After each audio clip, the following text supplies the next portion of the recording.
Hello दोस्तों, पिछला video आप सभी लोगों ने देखा।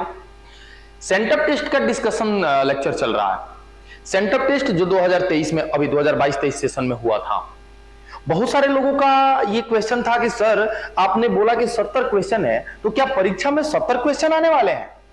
भाई मेरे, अभी तक की प्राप्त जानकारी के हिसाब से हाँ 70 सवाल आने वाले हैं ऑब्जेक्टिव के, जिसमें से करने हैं आपको मात्र 35। तो सर सेंटअप टेस्ट में 70 सवाल थे, हमने कर लिया 35। सिलेबस संबंधी जानकारी जो है एक अगला वीडियो बना के, हम खूबसूरत वीडियो बना के आपको डालेंगे कि किस पैटर्न पे क्वेश्चन होंगे, कौन सा क्वेश्चन होगा, है ना। तो ये तो सेकेंडरी चीजें हैं कि हमारा क्वेश्चन का पैटर्न क्या होगा। प्राइमरी चीज ये है कि क्वेश्चन आएगा कहां से, और क्वेश्चन आएगा एनसीईआरटी की किताब से। और मेरा उद्देश्य ये है कि जब आप एग्जाम देने जाएं, इस वीडियो के माध्यम से एनसीईआरटी से निकला हुआ हर एक सवाल आपके दिमाग रूपी चिप में मैं डाल दूं, है ना। इससे होगा ये कि कहीं से भी क्वेश्चन है, चाहे वो 70 मार्क्स का 70 वाला है या 35 ही है, आपसे एक भी नहीं छूटने वाला। तो 35 तक पिछला लेक्चर में हम लोगों ने कर रखा था, आज उसके आगे देखते हैं दोस्त। तो ये सवाल पढ़िए आप, the torque experienced by a current. Torque यहां पे 7 लिखा हुआ है, ये 7 बिल्कुल नहीं है, ये टाउ है, वो है यहां पर क्या है, टाउ है। Experienced by a current loop of magnetic moment M. यहां पे भी ध्यान दीजिएगा, मैग्नेटिक मोमेंट होता है capital M, placed in magnetic field B. देखो दोस्त, आपको ये चैप्टर आपने फर्स्ट चैप्टर में पढ़ा होगा, सेकंड चैप्टर ये आपका 5th चैप्टर में भी पढ़ा होगा। दोनों चैप्टर में ये होती चीजें हैं। पहला चैप्टर और 5वें चैप्टर में एक कोरिलेशन होता है। ये होता है कि सर जहां पर आप चार्ज का इस्तेमाल करते थे, वहां पे आप पोलस्टन का इस्तेमाल करते हैं। जहां पे आप इलेक्ट्रिक डाइपोल मोमेंट का इस्तेमाल करते हैं, अब यहां पर मैग्नेटिक डाइपोल मोमेंट एम का इस्तेमाल करिएगा। तो अब वहां पे जो टर्क आप इस्तेमाल करते थे, P क्रॉस E का इस्तेमाल करते थे। पहले जहां E होता था, अब वहां B होता है। तो अब जो टॉर्क होगा, देखिए ये वाला टॉर्क जो है इलेक्ट्रिक फील्ड में है, ये पहला चैप्टर में है, वैद्युत स्टैटिकी में है। और लेकिन अब हमारा जो टॉर्क आएगा, P के जगह पर क्या आ जाएगा, M आ जाएगा, क्रॉस E के जगह पर क्या आ जाएगा, E के जगह पर B आ जाएगा। तो अब हमारा जो टॉर्क होगा, किसी भी मैग्नेटिक फील्ड में अगर आप कोई मैग्नेटिक मोमेंट वाला या मैग्नेटिक डाइपोल को रख देते हैं, यहां पे बोल रहा है एक करंट कैरिंग लूप, और आप क्लास में पढ़े होंगे कि एक करंट कैरिंग लूप जो होता है मैग्नेटिक डाइपोल की तरह बिहेव करता है, ये मैंने प्रूफ कराया था। तो उस पर लगने वाला जो डाइपोल मोमेंट होगा वो M क्रॉस B के बराबर होगा। तो आपका आंसर नंबर कौन सा हो गया, ये हो गया आपका आंसर नंबर, ए हो गया, है ना।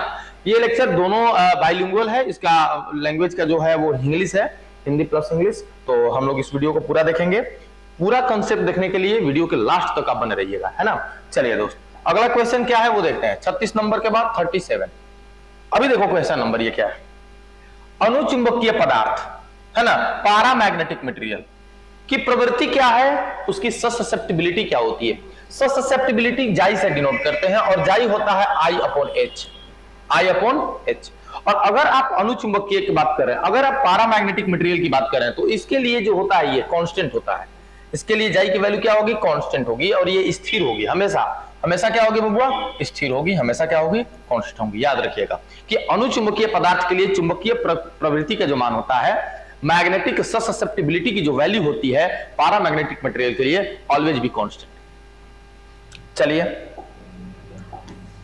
38 नंबर क्वेश्चन क्या कहता है। देखिए हमारे यहाँ बहुत सारे उपकरण है, बहुत सारे उपकरण है। पंखा भी हमारे यहाँ एक उपकरण है जिससे आप हवा प्राप्त करते हैं।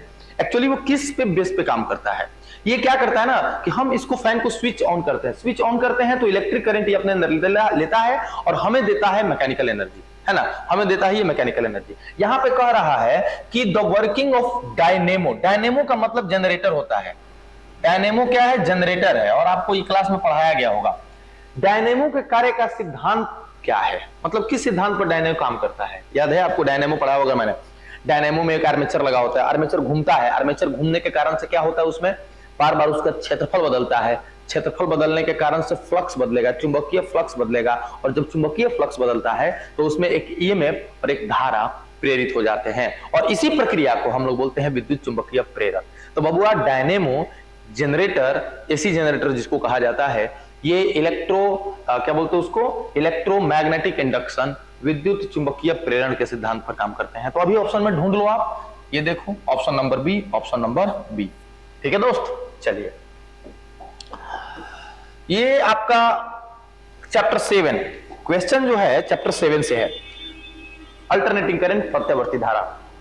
देखो भाई, अगर कोई भी सर्किट है तो उस सर्किट में कोई आप इंस्ट्रूमेंट जोड़ते हैं, कोई अप्लायंस जोड़ते हैं, कोई उपकरण जोड़ते हैं, जिससे आप, जैसे बल्ब ही ले लो, आपने बल्ब जोड़ दिया, तो बल्ब आपने जोड़ दिया तो बल्ब से आपको क्या मिली? लाइट मिली।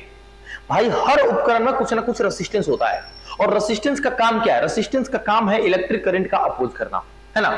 तो देखो, अगर रेसिस्टेंस है तो उस सर्किट को हम आर सर्किट बोलते हैं। लेकिन किसी किसी सर्किट में ना इंडक्टिव इंडक्टेंस होता है रेसिस्टेंस की जगह पे, तो कहीं कहीं कैपेसिटेंस होता है, कहीं कहीं प्रेरक होता है, कहीं कहीं संधारित्र होता है। तो एल हो, एल को बोलते हैं हम लोग प्रेरक, सी को बोलते हैं संधारित्र, और आर को बोलते हैं रेसिस्टेंस। इंडक्टर, कैपेसिटर, रेसिस्टर, इन तीनों का बेसिकली, इन तीनों का एक ही काम है, इन तीनों का यही काम है, करंट का अपोज करो, करंट के मार्ग में रोड़ा अटकाओ, समझ रहे हो ना, बस जाने ना दो उसको, इन तीनों का काम है। तो यहां पे कह रहा है कि एक एलआर परिपथ है, the power factor of LR circuit. LR circuit, LR circuit का मतलब ऐसा सर्किट जिसमें इंडक्टर रेसिस्टेंस दोनों हो। तो देखो भैया, इंडक्टर और रेसिस्टेंस दोनों होंगे, उसमें एलआर सर्किट में क्या होगा? Power factor, power factor cos phi and cos phi be equal to r upon z। Remember always cos phi equal to r by z। देखो एकदम एकदम आर सर्किट है तो आर होगा ही सर, आर अब बटा में जेड कितना होता है? तो एलआर सर्किट का जेड आप लोगों को मैंने पढ़ाया है, आप लोगों को याद भी होगा, omega square L square plus R square. तो यहां से ये हो गया आपका पावर फैक्टर, पावर फैक्टर ये हो गया आपका। तो देखिए आर बटा में under root omega square L square plus R square, answer number आपका हो गया बी। कोई समस्या इसमें नहीं होना चाहिए। क्लियर है? चलिए अभी जो है अगला क्वेश्चन में काम लगाते हैं। यहां पर क्वेश्चन आप पढ़िए, प्रत्यावर्ती धारा परिपथ में धारा आई और वोल्टेज के बीच कलांतर फाई हो तो वाटहीन घटक कौन सा होगा? वाटहीन घटक का मतलब क्या होता है? वाटहीन घटक, शक्तिहीन घटक जिसका पावर क्या हो? जीरो हो। वाटहीन घटक क्या हो? कौन सा होगा? तो यहां पर वही पूछ रहा है आपसे कि वाटहीन घटक धारा का कौन सा होगा? तो याद रखिएगा हमेशा आई साइन थीटा। कौन सा होगा? आई साइन थीटा।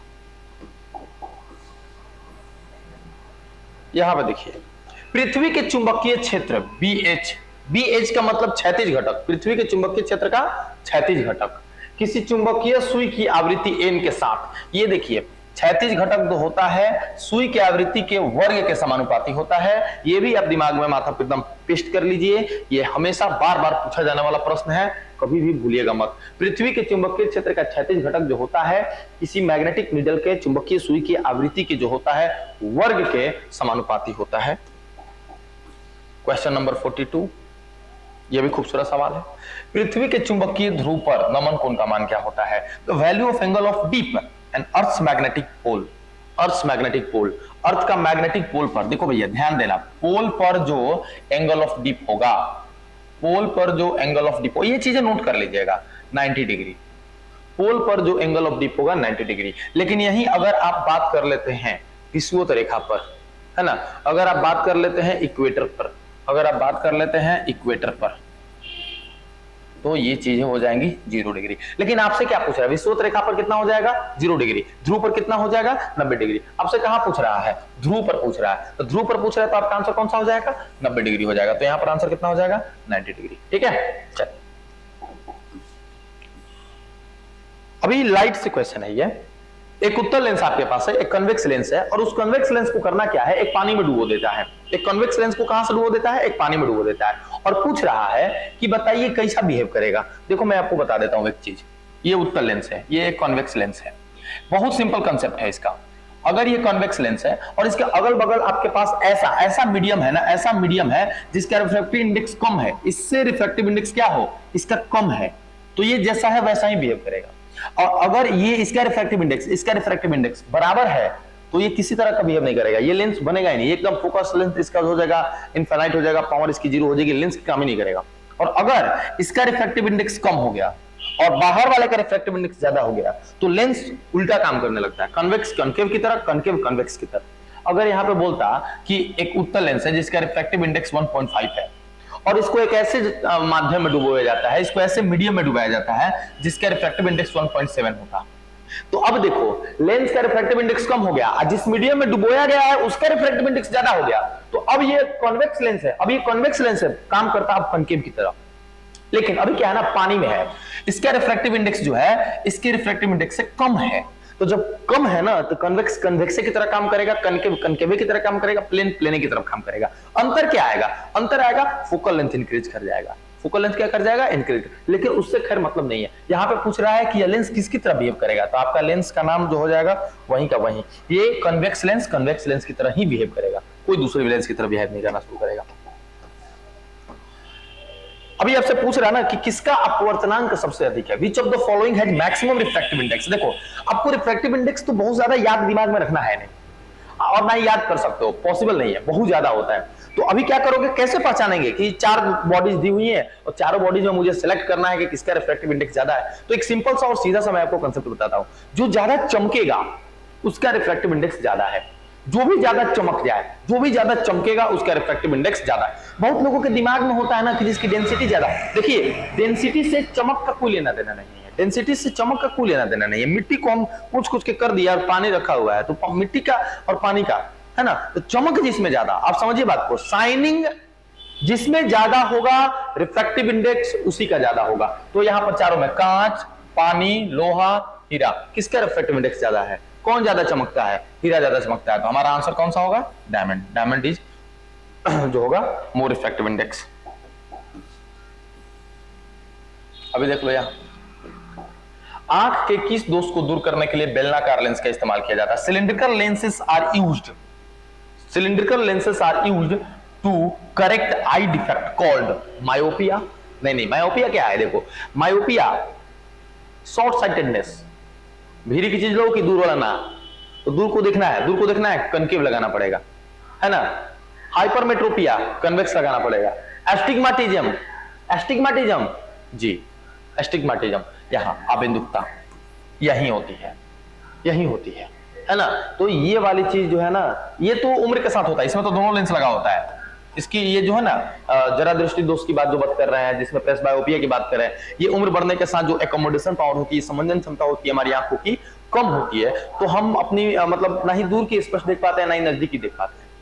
तो ये प्रेसबायोपिया में आता है, ये जरा दृष्टि दोष में आता है। और यहाँ पे मतलब जो होता है ना बाइलिंगुअल लेंस लगाना पड़ता है, जिसमें दोनों हो, कनकेव कन्वेक्स दोनों हो, वैसा जैसे बाबा लोग लगाते हैं ना, बूढ़े बाबा लोग, दोनों लेंसेस होते हैं, ऊपर कुछ और ऊपर कुछ नीचे कुछ और, ऐसा है ना। तो ये देखिए एस्टिग्मेटिज्म इसका आंसर हो जाएगा। 45 नंबर अगर क्वेश्चन की बात करें हम लोग, तो देखिए ये आपसे बात कर रहा है कि दृश्य प्रकाश के रंग का क्या कारण है। दृश्य प्रकाश, विजिबल रेज, भाई विजिबल रेज के बारे में बात हो रही है। What is visible rays? देखिए visible lights is due to its what wavelength. जो भी रंग होता है ना, कलर जो भी आता है ना, सारे के सारे किसके कारण से आते हैं? वेवलेंथ के कारण से ही आते हैं। याद रखिएगा, कलर, इसका वेलोसिटी, एम्पलीट्यूड वगैरह डजंट मैटर, ये सारी चीजें किससे होती हैं? आपका वेवलेंथ होती है। वेवलेंथ बदलेगा, कलर बदलेगा, ठीक है। यहां पे आपसे वेव फ्रंट के बारे में बात कर रहा है। ये क्वेश्चन चैप्टर 10 से है और किसी बिंदु स्रोत से, जैसे ये वाला पॉइंट है, इस पॉइंट से आपको जो वेव फ्रंट होगा, तरंगाग्र होगा, कैसा बनेगा। तो यहां लाइट बल्ब है, बल्ब एक गोल बल्ब है, इससे लाइट कैसे निकलेगा? चारों तरफ। तो ये वेव फ्रंट है, एक बार निकला ना तो सारों का एक बार एक सरफेस बना लो, तो देखो कैसा बनेगा? गोलाकार। बिंदु है तो चारों दिशाओं में प्रकाश निकलेगा ना, और जब चारों दिशाओं में प्रकाश निकलेगा तो हमारा जो वेव फ्रंट बनेगा, जो तरंगाग्र बनेगा, वो कैसा होगा? गोलाकार बनेगा। तो हमारा ये आंसर हो जाएगा ए स्फेरिकल। कैसा होगा? स्फेरिकल। खूब बढ़िया सवाल है, आसान सवाल है, इजी वे में कर लेंगे इसको हम लोग। यहाँ पे देखो बात कर रहे हैं स्पेक्ट्रम से रिलेटेड। सोलर स्पेक्ट्रम इज, सूर्य के प्रकाश का स्पेक्ट्रम कैसा होता है? रेगुलर होता है, कंटिन्यूअस होता है, इसमें कोई दो राय नहीं है, ये सतत होता है, ये कंटिन्यूअस होता है। समझ गए बात को? बहुत आसान सवाल है, डायरेक्ट याद करने वाली सवाल है सारे। अभी देखो, अभी रेडियो एक्टिविटी आपको पढ़ाया गया है। जितने समय में किसी रेडियो एक्टिव पदार्थ की राशि अपने प्रारंभिक परिमाण से आधी हो जाती है, the time during which radioactive substance becomes half of its initial amount is called half life time. Is called half life time. Half life time वो समय होता है जब रेडियो एक्टिव पदार्थ जो होता है ना, अपने टोटल नंबर ऑफ एटम से क्या बच जाता है? हाफ बच जाता है, उसी को हम लोग बोलते हैं half life time. 50 number question देख लो। तापमान बढ़ाओगे ना तो सेमीकंडक्टर पे के रेसिस्टेंस पे क्या असर होगा? देखो, अगर ये कंडक्टर है और उसके लिए आप टेम्परेचर बढ़ा रहे हो तो इसके लिए जो आपका हो जाएगा ना, इसके लिए रेसिस्टेंस का वैल्यू भी क्या हो जाएगा? बढ़ जाएगा और ये खराब कंडक्टर बनकर चला जाएगा। लेकिन सेमीकंडक्टर के लिए चीजें उल्टी हो जाती हैं थोड़ी सी। सेमीकंडक्टर में अगर आप टेम्परेचर बढ़ाओगे तो ये कंडक्टर बनता जाता है, बढ़िया कंडक्टर बनता है, मींस रेसिस्टेंस क्या होता है? घटता है। तो यहां पे क्या हो जाएगा? डिक्रीजेज, घटता है ना? याद रखिएगा, ये भी सवाल खूबसूरत है। यहां पे देखो, पृथ्वी के किसी स्थान पर एक टीवी प्रेषण टावर की ऊंचाई यहां पर h दे चुका आपको 245 मीटर। अधिकतम दूरी, रेंज कितनी हो सकती है इसकी रेंज कितनी हो सकती है, कितनी दूरी तक किया जा सकता है? मतलब इसका प्रसारण कहां तक दे सकता है? जैसे एक टावर यहां पर खड़ा कर दिया, अभी टावर है, ये टावर कहां तक कवरेज कर सकता है? तो इसके लिए एक फॉर्मूला होता है भाई, रेंज का। एक रेंज का फॉर्मूला मैं आपको दे देता हूं, √2HR रेंज का फॉर्मूला है ये। मतलब 2h मतलब हाइट ऑफ टावर और R means radius of earth, है ना? तो कितना हो जाएगा? 6.4 × 10⁶ ऐसे कुछ। तो यहां पे जो भी आ जाओगे करके देख लो, इतना मीटर के आसपास, यानी कि हमारा हो जाएगा 56 किलोमीटर। आप करके देखो आपका इजी पे में आंसर आ जाएगा यहाँ पे। तो यहां से आप क्या आ गया? कितने? 56 किलोमीटर। देखो आंसर है, हाँ सर, आंसर नंबर सी है। तो देखो, कभी भी तुमको टावर की ऊंचाई देके ये पूछे कि उसका हम लोग टेलीकास्ट कहां तक कर सकते हैं, उसका ट्रांसमिशन कहां तक हो सकता है, उसका प्रसारण कहां तक हो सकता है, तो आप इस फॉर्मूला का इस्तेमाल कर सकते हैं। हाइट ऑफ टावर को एक बदलेगा, बाकी 2 और R तो फिक्स होते हैं, ये फिक्स, ये इतना ही रहेगा, 2 का 2 यही रहेगा। बस टावर का हाइट जितना ज्यादा बढ़ेगा उतना ही आपको ज्यादा दूर तक ट्रांसमिशन उसका करा सकते हैं। ये देखो, ये तो खूबसूरत सवाल है। कह रहा है कि दो आवेशित कणों के बीच विद्युत बल न्यूटन है F न्यूटन है। इसको पढ़ते हैं, electric force between two charge particle situated at any distance is F। Okay, खूब बढ़िया दोस्त। देखो यहाँ पे क्या है ना कि अगर हम बात कर रहे हैं डिस्टेंस अगर R1 है, R है, तो उस समय फोर्स इन दोनों के बीच में F लग रहा है। अब देखो क्या कह रहा है कि यदि इनके बीच की दूरी को, if the distance between two becomes half, अगर इनका डिस्टेंस पहले के कंपैरिजन में आधा हो जाए तो new force will be what? New force. तो आप बताओ, F1 R1 का स्क्वायर बराबर F2 R2 का स्क्वायर करते हैं। F1 के जगह पे F रख सकते हैं, R1 का आप R का स्क्वायर कर सकते हैं, F2 आपको निकालना ही है, R2 के जगह पे R²/4 कर सकते हैं, R² खत्म, 4 इधर आ जाएगा। तो नया वाला जो फोर्स हो जाएगा पहले वाले फोर्स के कंपेयर में 4 गुना अधिक हो जाएगा और आपका आंसर हो जाएगा ऑप्शन नंबर ए। बोलिए, ये तो सवाल आसान था, ये तो आपसे तुरंत हो जाना चाहिए था मेरे भाई, इसमें तो कोई दिक्कत है नहीं, है ना? समझ रहे हो? चलिए पॉज करके इसको लिख सकते हो। ये देखो, ये पिछला वीडियो जो मैंने करा था, पिछला लेक्चर इलेक्ट्रिक करंट का मैंने जो करा था उसका आसान सा सवाल है। यहाँ पे आई का वैल्यू आपसे पूछ रहा है, ये देखो यहाँ से आई का आंसर पूछ रहा है। 16 एम्पियर आया और 8 इधर चला गया, 16 आया 8 चला गया, तो शेष इधर कितना जाएगा? 8 एम्पियर ही जाएगा ना। इतना लॉलीपॉप सवाल यार, है ना? इसमें तो दिक्कत ही नहीं होनी थी, एकदम इजी वे में करना था इसको। चलिए अभी क्या करेंगे सर? 54 नंबर क्वेश्चन में, ये भी बहुत इजी सवाल है। कह रहा है ना कि दो बल्ब है, 25 वाट 220 वोल्ट और 100 वाट 220 वोल्ट दिया गया, इसमें किसका प्रतिरोध ज्यादा होगा? देखिए, सवाल देख के आपको क्लियर करना होता है ना, दोनों का वोल्टेज कांस्टेंट है, पोटेंशियल क्या है? कांस्टेंट है।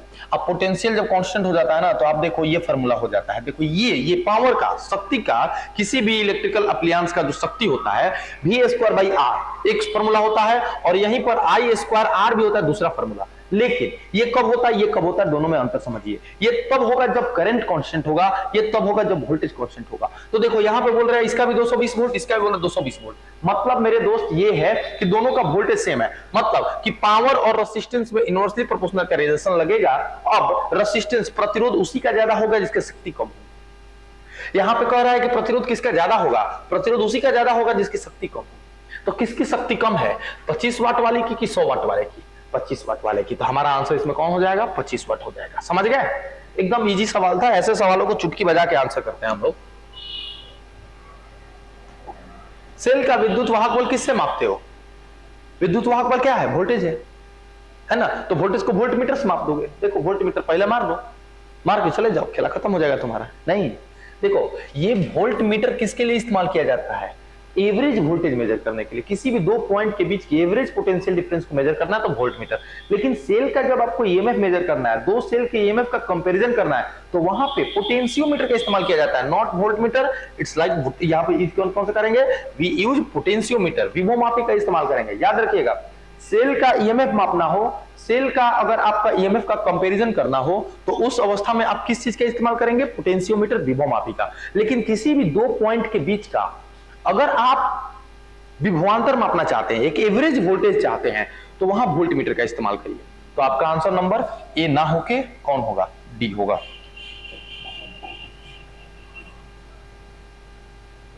धातु का परावैद्युतांक क्या होता है?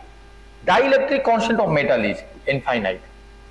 ऑलवेज रिमेंबर, किसी भी मेटल की बात करें अगर हम और उसका डाइलेक्ट्रिक कांस्टेंट, उसका परावैद्युत नियतांक की बात करें, तो क्या होगा? इनफाइनाइट होगा। उसका क्या होगा? इनफाइनाइट होगा।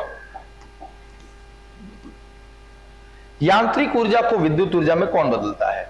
यांत्रिक ऊर्जा को विद्युत ऊर्जा में कौन बदलता है? कौन कौन सा ऐसा यंत्र है जिससे आप विद्युत ऊर्जा लेते हो? कौन कौन सा ऐसा यंत्र है जिससे विद्युत ऊर्जा लेते हो? कुंडली से, प्रेरण कुंडली से लेते हो? नहीं सर। ट्रांसफार्मर से विद्युत लेते हैं? यस सर, ट्रांसफार्मर से विद्युत। लेकिन ट्रांसफार्मर में यांत्रिक ऊर्जा कहां आता है? दूसरे से हम लोग विद्युत ऊर्जा ही लेते हैं और विद्युत ऊर्जा को ही हम लोग देते हैं। तो ट्रांसफार्मर एक्चुअली ऊर्जा कन्वर्जन के लिए नहीं होता है, एनर्जी कन्वर्जन के लिए नहीं होता, वो वोल्टेज को कम ज्यादा करने के लिए ट्रांसफार्मर का इस्तेमाल किया जाता है। Dynamo motor, yes sir, dynamo, of course dynamo. Dynamo ही एक ऐसा इंस्ट्रूमेंट है, मैंने क्लास में इसको लिखवाया है कि डायनेमो एक ऐसा अप्लायंस होता है। प्रत्यवर्ती धारा जनित्र की बात कर रहे हैं हम, ज्यादा मुआया मत करो, वही चीज बोल रहे हैं। प्रत्यवर्ती धारा जनित्र में हम लोग क्या करते हैं? यांत्रिक ऊर्जा को विद्युत ऊर्जा में कन्वर्ट करते हैं, और यह हमेशा विद्युत चुंबकीय प्रेरण के सिद्धांत पर काम करता है। किस सिद्धांत पर काम करता है? पहले यह सवाल आपको मिल चुका है और आपने अच्छे से करा है, ठीक है ना? रिमेंबर रखिएगा, इसको याद रखिएगा, हमेशा कभी भी आपसे पूछ सकता है। यहां पे सवाल पढ़िए, जब हम किसी वस्तु को देखते हैं तो रेटिना पर बनने वाला प्रतिबिंब कैसा होता है? जब हम किसी वस्तु को देखते हैं तो रेटिना पर बनने वाला कैसा होता है? Real and inverted, real and inverted. 10th class का सवाल है। विनाशी व्यतिकरण में पथांतर कैसा होता है? The path difference in destructive interference. जब भी होगा odd multiple of half of wavelength. तो odd means 2n, no 2n is even, इसमें +1 कर दो, तो this is the path difference in destructive interference. So answer is what? C. Answer is C. खूब बढ़िया दोस्त।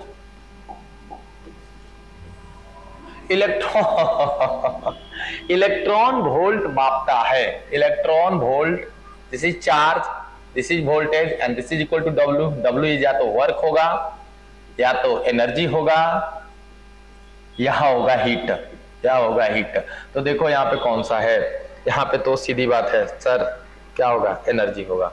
क्या होगा? एनर्जी होगा, ऊर्जा होगा। इलेक्ट्रॉन वोल्ट हमेशा ऊर्जा मापता है, एनर्जी मापता है। हाइड्रोजन स्पेक्ट्रम की कौन सी श्रेणी दृश्य भाग में होती है? Which spectral line of hydrogen spectrum in visible region. आपको अभी पढ़ाया गया 5 प्रकार के, आपको मैंने सीरीज पढ़ा रखी है। लाइमन पढ़ा रखी है, बामर पढ़ा रखी है, पास्टन पढ़ा रखी है, ब्रैकेट पढ़ा रखी है, फुंड पढ़ा रखी है। तो सबका वेवलेंथ मैंने लिखवाया है, और मैंने ये भी लिखवाया है कि कौन सा किस जाके सीरीज में मिलता है। जैसे लाइमन की बात मैंने करी थी, तो लाइमन के लिए मैंने बोला था कि अल्ट्रावायलेट रेज में मिलती है। फिर मैंने बामर पढ़ाई थी, तो बामर में आपको याद करिए मैंने बोला था कि अल्ट्रावायलेट में भी कुछ पार्ट मिलते हैं और कुछ पार्ट विजिबल में भी मिलते हैं। और ब्रैकेट आपके हो गए, पास्टन हो गए, फुंड हो गए, ये सारे इंफ्रारेड में जाते थे। तो बामर को छोड़ के कोई भी आपको विजिबल में नहीं आता। तो हमारा आंसर कौन सा हो जाएगा? ए हो जाएगा।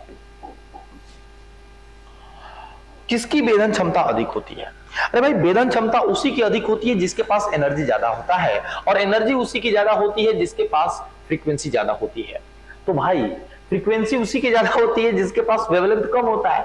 तो देखो वेवलेंथ जिसका कम होगा, उसी की एनर्जी ज्यादा होगी, और जिसकी एनर्जी ज्यादा होगी उसकी वेधन क्षमता ज्यादा होगी, उनकी पेनिट्रेटिंग पावर ज्यादा होगी। तो which one of the following has maximum penetrating power? आपको याद होगा इलेक्ट्रोमैग्नेटिक वेव में मैंने 7 टाइप के पढ़ाए हैं आपको, गामा से शुरू किया था आखिरी से, और मैंने बोला था कि सबसे कम यदि किसी का वेवलेंथ है तो वो है गामा। यदि सबसे कम वेवलेंथ है तो एनर्जी सबसे ज्यादा अगर होगी तो वो है गामा। अगर एनर्जी सबसे ज्यादा गामा की तो पेनिट्रेटिंग पावर, भौंकने की क्षमता, बेधने की क्षमता अगर किसी की ज्यादा होगी तो वो है गामा। तो ऑप्शन में ढूंढो, आपके पास आंसर है गामा, और वो है ऑप्शन नंबर डी। ठीक है, ओके। ये देखो खूबसूरत सवाल है, फुल वेव रेक्टिफिकेशन, पूर्ण तरंग दृष्टिकरण में यदि निवेशी आवृत्ति 50, ये इनपुट फ्रीक्वेंसी है 50, तो आउटपुट फ्रीक्वेंसी क्या होगी? देखिए फुल वेव रेक्टिफायर में यही होता है अंतर कि अगर आप हाफ साइकिल दोगे ना तो आपको फुल साइकिल बना के देगा। हाफ दिया, फुल दिया, मतलब जितना इनपुट दोगे आउटपुट उसका डबल मिलेगा। तो यहां पे आपने कितना दिया इनपुट? 50, तो 50 का डबल कितना देगा? 100। तो आपका आंसर कितना हो जाएगा? 100 वाट। बहुत आसान है, फुल वेव रेक्टिफायर में याद रखिएगा जितना इनपुट दीजिएगा आउटपुट उसका डबल देता है, तो आपका आंसर कितना हो जाएगा? 100 हर्ट्ज हो जाएगा। किस निम्नलिखित में कौन सा वैद्युतीय क्षेत्र से त्वरण नहीं होता?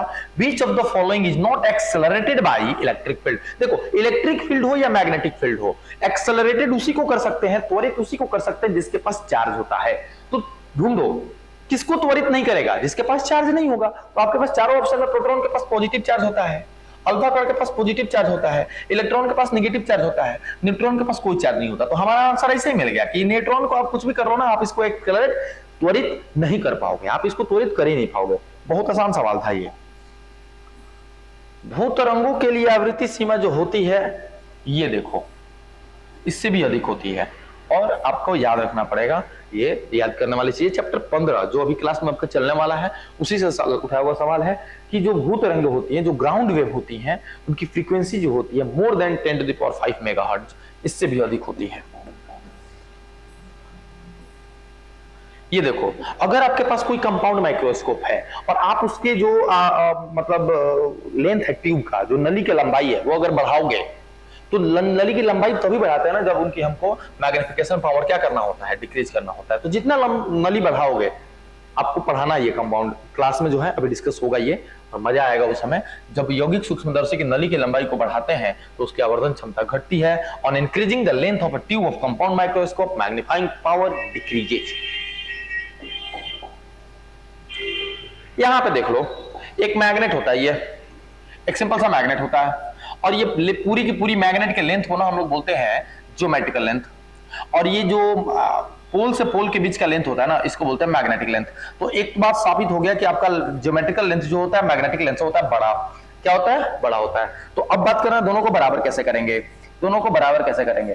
तो इसका बड़ा ज्यादा लेना पड़ेगा, मतलब ये इसका 6 हिस्सा और इसका 5 हिस्सा ही आपस में बराबर होता होगा, क्योंकि यहाँ पे देख लो, यहाँ पे इस टाइप का पूछ ये रहा है कि एल एम बराबर क्या होता है।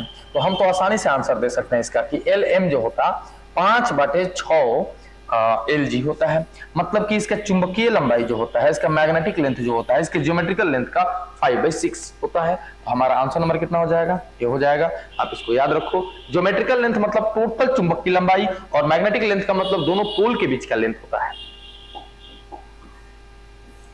रेडियो सक्रियता देखो, radio activity, unit of radio activity. Unit of radio activity के बारे में बात किया जाएगा तो बहुत सारे होते हैं। यूनिट ऑफ रेडियो एक्टिविटी सबसे पहला विघटन पर सेकंड, मतलब डिसइंटीग्रेशन पर सेकंड। दूसरा रदरफोर्ड होता है, तीसरा बेकुरल होता है, चौथा क्यूरी होता है। तो आप ढूंढो इसमें कौन कौन होते हैं, है ना? क्या क्या बता दिए सर? बेकुरल बता दिए, कॉपी में नोट करो, हालांकि क्लास में पढ़े होंगे। क्यूरी होता है, रदरफोर्ड होता है, और इसी को कहा जाता है विघटन पर सेकंड, डिसइंटीग्रेशन पर second. Becquerel, Curie, Rutherford, English में भी क्यूरी रदरफोर्ड ही बोलते हैं। तो इसमें ढूंढो कौन है? ये तो सर क्यूरी हो जाएगा। आखिर मेगा इलेक्ट्रॉन वोल्ट किसका है? एनर्जी का है, ऊर्जा का है। एएमयू किसका है? द्रव्यमान का है। और जूल किसका है सर? एनर्जी का है। जूल किसका है? एनर्जी का है। समझ गया ना? तो क्यूरी जो हो जाएगा वो रेडियो सक्रियता का, रेडियो एक्टिविटी का हो जाएगा। चलिए आ जाते हैं क्वेश्चन नंबर 69 में। तनुकरण, तनुकरण, एटेनुएशन, एटेनुएशन आपको पढ़ाएंगे हम, एटेनुएशन आपको पढ़ाएंगे चैप्टर नंबर 15 में कि क्या होता है एटेनुएशन। एटेनुएशन जो होता है नॉइज कैंसिल करने के लिए होता है। तो यहां पर किसमें मापा जाता है? तनुकरण को मापा जाता है। Attenuation is measured in decibel. किसमें मापा जाता है? डेसिबल, है ना। ये आपका ओम किसमें मापा जाएगा? ओम किसमें मापा जाएगा? इसको मापा जाएगा हम लोग रेसिस्टेंस को। साइमन में क्या मापा जाएगा? साइमन में कंडक्टिविटी मापी जाती है। टेस्ला में क्या मापा जाएगा? टेस्ला में मैग्नेटिक फील्ड या मैग्नेटिक इंडक्शन मापा जाता है, बी, है ना। तो ये आपके हो गए क्वेश्चन नंबर 69। देखो कितना कम समय में ये सारे सवाल हो जाते हैं आपके। कह रहा है कि 0 केल्विन पर अर्धचालक कैसा बिहेव करता है? At 0 kelvin the semiconductor behaves like what? Semiconductor जो होता है इसका एक प्रॉपर्टी है कि सेमीकंडक्टर जब आप 0 डिग्री टेम्परेचर पर रखिएगा, बेसिक टेम्परेचर पर रखिएगा, तो वो एकदम इंसुलेटर की तरह बिहेव करता है। लेकिन जैसे जैसे आप उसके टेम्परेचर बढ़ाइएगा, रेसिस्टेंस कम होता जाएगा, कंडक्टिविटी बढ़ती जाएगी और बेहतर समय पे बेहतर टेम्परेचर मिलने पर एक बेहतर कंडक्टर बन जाएगा। तो आपसे पूछ रहा है कि 0 केल्विन पे क्या होगा? तो 0 केल्विन पे वो कंडक्टर नहीं होगा, इंसुलेटर होगा। तो ढूंढो उसमें इंसुलेटर कहां है? इंसुलेटर नहीं है sir, good conductor bad conductor है, तो इंसुलेटर को बैड कंडक्टर कहा जाता है। तो चालक जैसा आप इसको क्लिक कर दो। तो ये हो गए आपके क्वेश्चन 70 और 70 क्वेश्चन जो सेंटअप टेस्ट में पूछे गए थे, आपने बहुत चुटकी बजा के तुरंत उसको कर लिया सॉल्व, है ना। तो सर ये तो हम लोगों ने कॉपी और कलम लेकर खूब बढ़िया से कर लिया, ये सारे क्वेश्चन दिमाग में फिट भी हो गए। अगला वीडियो किस चीज का होगा? तो बबुआ दिमाग में बिठा लो कि चैप्टर नंबर 3 का जो आप लोगों ने ऑब्जेक्टिव का क्वेश्चन देखा होगा, उसमें मैंने केवल 40 क्वेश्चन का ही सेट करा है। अभी 2 वीडियो मैं अभी इसमें और लाऊंगा, 45 और 45 का। अगला वीडियो जो शायद कल या परसों हो, उसमें 45 केवल इलेक्ट्रिक करंट के क्वेश्चन होंगे और फिर अगला वीडियो 45 इलेक्ट्रिक करंट के क्वेश्चन होंगे और फिर स्टार्ट करेंगे चैप्टर 4 का। तो दोस्त ये पूरा वीडियो मन लगा कर देखिए। अगर आप इस चैनल पर नए हैं तो प्लीज प्लीज प्लीज आप इस चैनल को सब्सक्राइब करें, बढ़िया लगा तो लाइक करें और कमेंट करके अपनी फीलिंग को बताएं। मिलते हैं अगले वीडियो में, तब तक के लिए जय हिंद।